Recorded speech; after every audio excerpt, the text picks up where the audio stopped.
C'est pourquoi je vous dis, ne vous inquiétez pas pour votre vie, de ce que vous mangerez ou boirez, ni pour votre corps de quoi vous serez vêtu. La vie n'est-elle pas plus que la nourriture et le corps plus que le vêtement? Nous nous fixons souvent des règles régulières pour la lecture de la Bible, et sans nous en rendre compte, nous nous ressassons de notre propre justice en les suivant. Nous pensons, puisque j'ai accompli cela, je dois être devenu plus juste. Et cela n'est pas la vraie piété, c'est-à-dire l'amour véritable de Dieu. Ce que nous devons chercher, c'est la justice de Dieu. Et cette justice, c'est la miséricorde, la compassion, le secours apporté aux voisins dans la détresse. Autrement dit, il ne s'agit pas d'une justice centrée sur nous-mêmes, mais tournée vers les autres. Et souvent, au lieu de trouver la force d'aider les autres, nous découvrons que nous sommes même incapables de nous aider nous-mêmes. Alors nous tombons facilement dans le désespoir. Quel est donc le plus grand don que Dieu nous a fait aujourd'hui à nous qui sommes ainsi faibles? C'est Dieu lui-même, c'est le Saint-Esprit. Même si nous ne ressentons pas toujours la réalité de la Trinité, nous savons que le Père et le Fils sont sur le trône céleste. Père Dieu omniprésent est avec nous aujourd'hui par son Esprit. De même qu'il n'y a pas de salut en dehors de Jésus-Christ, il n'y a pas d'accès à Dieu sans passer par le Saint-Esprit. Même la Bible sans la lumière du Saint-Esprit risque de devenir un simple ornement servant notre propre justice. Ce qui rend la Bible bénéfique, c'est l'œuvre du Saint-Esprit à travers la parole et son interprétation. Ainsi, lorsque nous lisons la Bible, il ne s'agit pas de cocher une règle que nous nous sommes fixées et d'évaluer notre propre justice. Nous devons désirer rencontrer l'Esprit Saint et véritablement le rencontrer.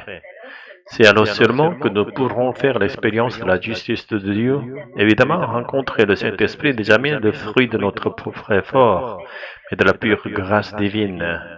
Tout ce que nous pouvons faire, c'est lire la Bible avec un profond désir de rencontrer le Saint-Esprit. Il faut entrer dans l'amour du Saint-Esprit au point d'oublier jusqu'à nous-mêmes.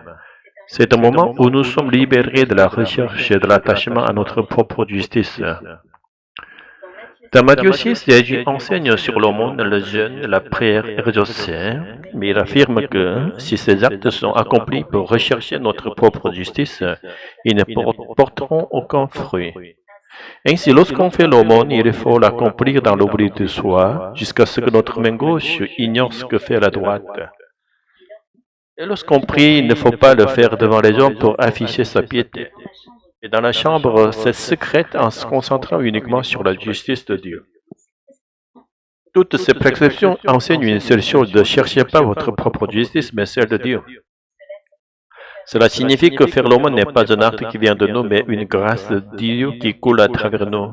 Et si nous recevons une réponse à nos prières, ce n'est pas grâce à notre justice, mais uniquement à cause de la miséricorde et de la grâce de Dieu. Dans Matthieu 6, verset 25, Jésus nous révèle une parole saisissante. L'inquiétude est en réalité une forme d'incrédulité envers Dieu. Nos préoccupations sont au fond liées à notre propre sécurité. Nous restons centrés sur nous-mêmes. Voilà ce qu'est l'incrédulité. La foi chrétienne, c'est justement sortir de sa propre justice et de se plonger entièrement dans la justice de Dieu. Et cette justice de Dieu, contrairement à la conception du peuple de l'Ancien Testament, n'est pas une justice de jugement, mais une justice de miséricorde. Dieu n'est pas un créateur cruel qui nous juge, nous condamne et nous exécute. Il est un Père compatissant qui nous aime plus que sa propre vie. Ce qui constitue le péché de l'incrédulité, c'est de ne pas croire que Dieu nous observe en ce moment même de son regard ardent, semblable à une flamme qui ne s'éteint jamais. C'est s'inquiéter pour soi-même sans croire cet amour inlassable. Je prie au nom de notre Seigneur Jésus-Christ pour que cette méditation soit un moment où la grâce ardente de Dieu descende sur tous les frères et sœurs qui la lisent et qu'elle marque le début d'une communion éternelle avec lui. Amen. Alléluia. Ce verset, ne vous inquiétez pas pour votre vie. Jésus met vraiment le doigt sur quelque chose d'universel. Je passe tellement de temps à m'inquiéter. Moi aussi, et souvent, je m'inquiète même de ne pas être assez bon chrétien, comme si ma foi dépendait de ce que je fais. Je veux dire, comme suivre un plan de lecture biblique strict, prier régulièrement, Donner avec générosité et penser que ça nous rend juste devant Dieu. Exactement. Parfois, je termine ma lecture quotidienne et je me sens satisfait, mais pas nécessairement plus proche de Dieu, comme si j'avais coché une case. Oui, alors que ce qu'on devrait chercher, c'est rencontrer le Saint-Esprit, pas juste accomplir un devoir spirituel. C'est là que je me rends compte de ma pauvreté. Même vouloir vraiment le rencontrer, j'ai du mal. Je suis souvent tellement centré sur moi. Mais Dieu ne nous laisse pas seuls avec ça. Il nous a donné le plus grand des dons, lui-même par son esprit. Même quand on ne sent rien, il est là. Je pense souvent au Saint-Esprit comme une douce présence. Et ce texte me rappelle que sans lui, même la Bible peut devenir un miroir de notre orgueil religieux. Oui, c'est seulement quand l'Esprit agit que la parole devient vivante. Et nous pousse à la miséricorde plutôt qu'à l'autosatisfaction. Tu sais ce qui m'a vraiment frappé quand il est dit que l'inquiétude est une forme d'incrédulité. Moi aussi, c'est fort, hein?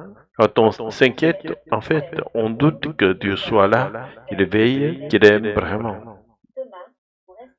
On reste centré sur notre sécurité de nos efforts au lieu de nous plonger dans sa justice qui est grâce et miséricorde. Et non pas un jugement froid. C'est ça que j'oublie parfois. Dieu n'est pas un juge qui nous épie. Il est un Père brûlant d'amour pour nous. Alors même quand je n'arrive pas à prier, même là, il me regarde avec cette flamme d'amour qui ne s'éteint pas. Oui, et je crois que ce regard-là, c'est ce qui peut nous libérer de nous-mêmes, quand on le laisse nous aimer vraiment. C'est ce que je veux. Pas une piété construite sur mes efforts, mais une vie nourrie par la grâce de Dieu. Alors, prions ensemble, simplement, pour que l'Esprit Saint vienne vraiment nous rencontrer. Pas pour qu'on soit de meilleurs croyants, mais pour qu'on l'aime, lui. Oui, Seigneur, délivre-nous de notre justice et fais-nous entrer dans la tienne. Amen, Alléluia.